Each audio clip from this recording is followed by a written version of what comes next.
Cinema Classics is brought to you by the Gateway Film Center, 1550 North High Street, Columbus, Ohio. Further details and showtimes online at gatewayfilmcenter.org. The award-winning Cinema Classics is produced by John DeSando and Johnny DiLoretto. Listen to the shows and read reviews online at WCBE.org.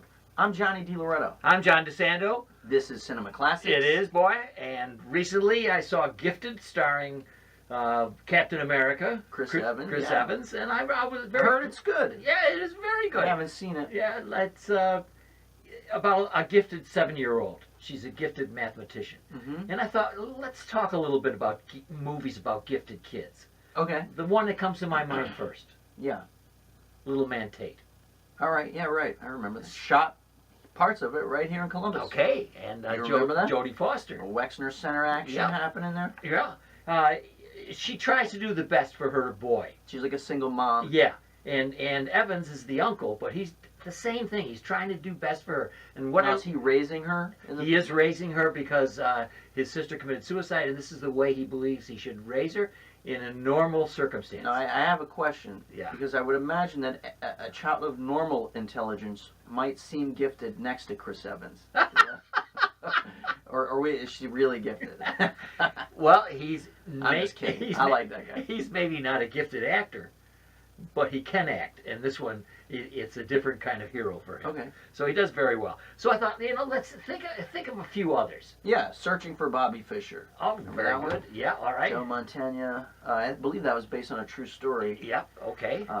And it's interesting, we talk about kids and their performances, and a lot of times, kids are hard to when you're talking about a kid performance, we're often very forgiving as audiences. Yes. Or or we think they're brilliant when in fact they're just good. Yeah, right, because we're giving them all this Right. leeway. So these performances oftentimes come with a little leeway there. I remember that kid being very endearing, the kid in Okay. Searching for Yeah. Bobby Fischer. Yeah. I don't remember what he went on to do, if anything. Yeah. But it's a good movie.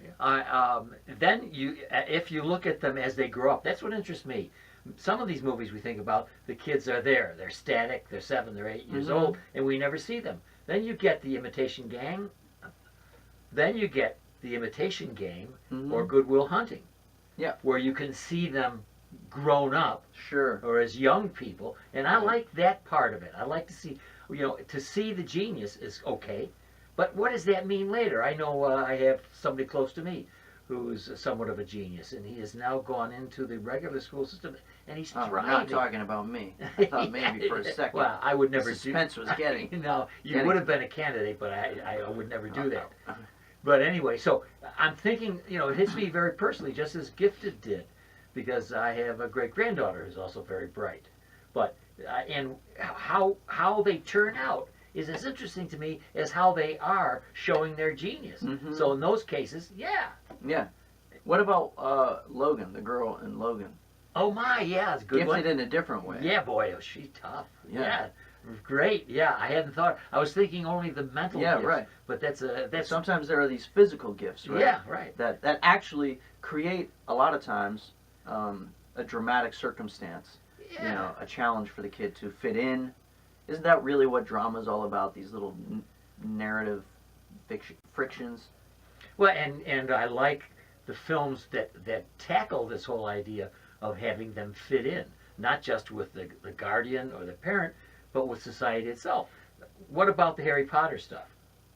Yeah. You think, aren't those all gifted kids? Yeah, I guess they're all gifted in some way, right? Yeah, And yeah. so that they end up at this Hogwarts place that nurtures their gifts. Kind of like the X-Men school, the school for the Thank X-Men. you, yeah. I got one that's a little different. Okay. Little Rascals. Oh, Little Rascals. The Little Rascals, the Whoa. Our Gang comedies Yes, of course. from the 30s. Man, I used to love those as a kid, and I was fascinated by their, the way they were, their self-reliance Yes.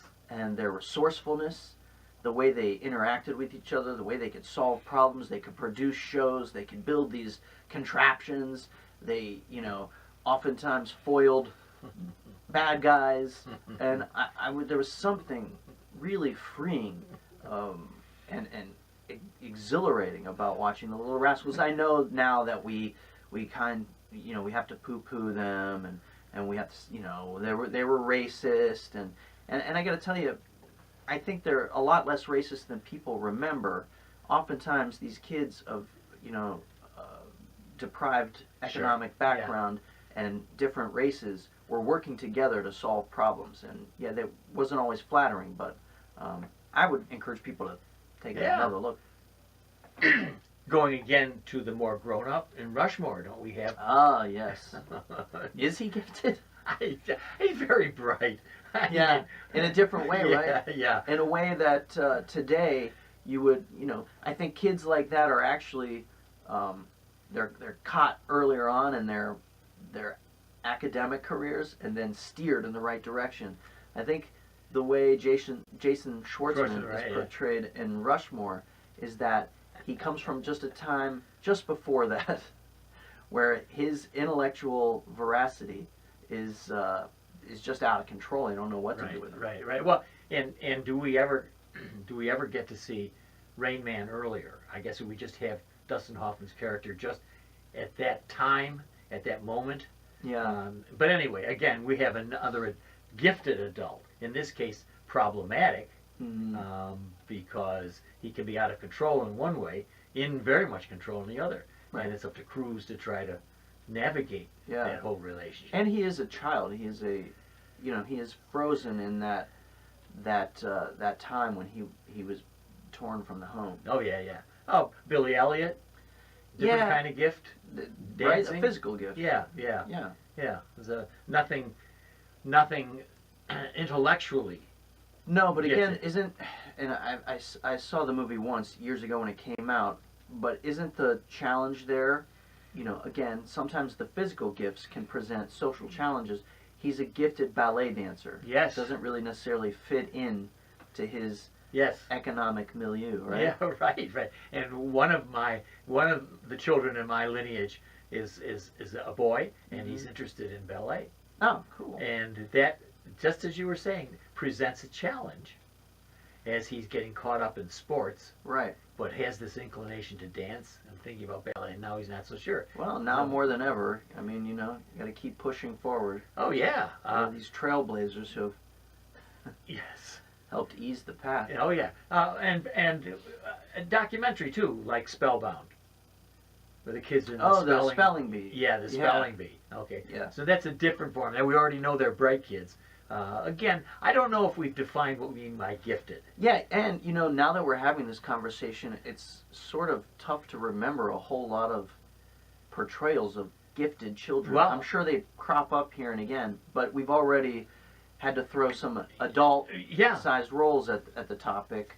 One that we talked about recently in another show about orphans was the Tatum O'Neal character in Paper Moon. Okay, right. She is definitely gifted. She's a gifted con artist, and that that manifests her intellectual capacity manifests itself in a different way. And I remember Roger Ebert commenting when he was reviewing Little Man Tate that it fit so well because he knew Jodie Foster before he saw this, right? And she was a bright one. Yeah.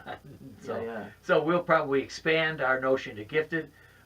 Who knows? Somebody someday in researching cinema classics might even say, those two guys were gifted. Or not.